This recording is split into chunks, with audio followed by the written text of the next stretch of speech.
When the enemy comes after us, it's strategic and by design. There are certain callings and anointings that people have on their life, and he knows exactly what this is. So he goes after that and inverts it and distorts it. We're going to go through a list today of areas that you might be being attacked, and it's directly linked to the calling and anointing that God has on your life.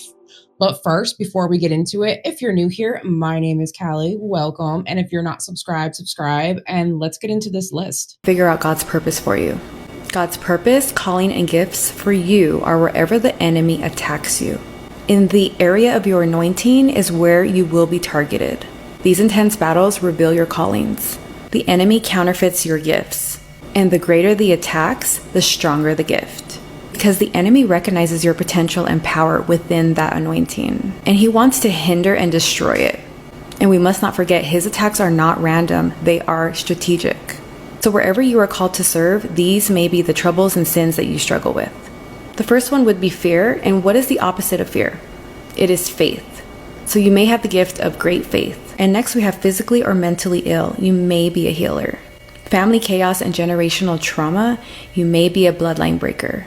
Unworthiness. The enemy does not want you to ever believe who God says you are. Anger, which means you may be a justice carrier where you confront injustices. And you're actually a patient and compassionate person with a deep capacity of forgiveness. But the anger makes you hold grudges, and it makes you resentful and bitter. Astrology, horoscopes, or occult practices, you actually have a prophetic gifting that is meant for God's kingdom. But the enemy wants you to use your gift for his side and not God's. If you have demonic nightmares, you are called to dream prophetically. Smoking, you may be a worship and prayer warrior. The enemy is trying to silence you. Self-doubt, you are meant to influence, lead, and inspire. Lust, you have a deep capacity for intimacy or the covenant of marriage. The lack of self-control kills the soul. Obsession with appearance or body dysmorphia, you are meant to reflect God's glory, so the enemy's trying to get you to hate your own image. Greed, you may be a kingdom financer, but the enemy keeps you broke so that no one can be blessed with your tithing. Your generosity is depleted, and this goes with your time and talents because you want your fair share plus more. Generosity should not expect anything else back in return. Procrastination, you carry vision, ideas, and strategy from heaven. Your diligence is being destroyed by complacency.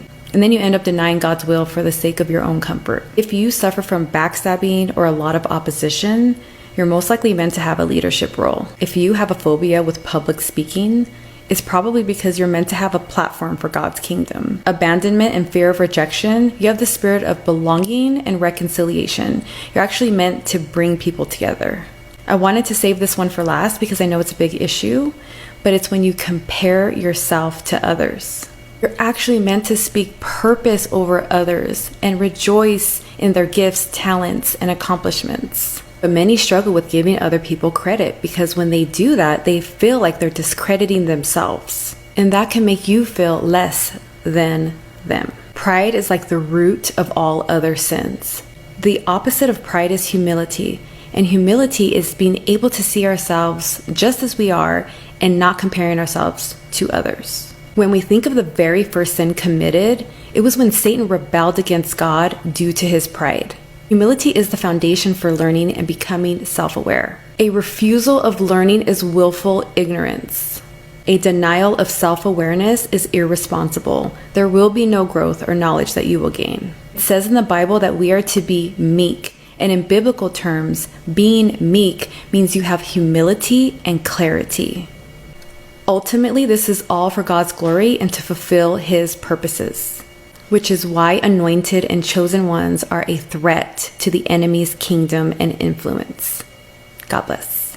Yeah, I mean, that pretty much sums up the blueprint. If the enemy attacked you in any of those ways, it basically exposes the gifts or calling that you have on your life.